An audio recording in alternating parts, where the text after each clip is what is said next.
Жалил Атамбаев боюнча, урматтуу журналисттер, бул боюнча мен бир эки ооз сөз айтып кетейин. Өзүңүздөр жакшы билесиздер, бүгүнкү күндө мамлекетибизде мындай оорчулук болуп турганда, коомубузда моундай пандемия басып турганда, элдердин жашоосу кыйын болуп турганда, суук болуп көчөдө моунтип баардыгы ушундай болуп турган маалда Жалил Атамбаев эмне кылып атат?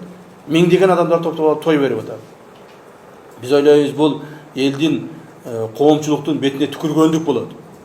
Так, эгер ошо адамдын байлыгы болсо, адамдын көп имуществосу болсо, башкасы болсо, берсин элге, мамлекетке берсин.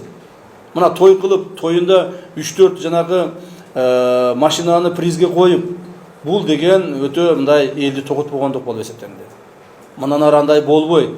Андай допуска этпейбиз. Анын баласы бизде иштейт экен, баласы эми үйлөнүп туруп, үйлөнгөнүң үчүн деп туруп, аны жумуштан айдап берсек болбойт деген таризде баласына строгий выговор бердик. Строгий выговор бердик. Эми баласы жакынкы 1-2 жылда по лестнице, по служебной лестнице не может подняться за поступок отца. Так? Теперь пусть это будет уроком для всех богачей. Для всех богачей пусть это будет уроком. Да, свадьбы у нас должны быть. Свадьбы должны быть. Тойлор болуш керек, башка болуш керек. Но надо мен караш керек да бир баягы моральдык жакта дагы.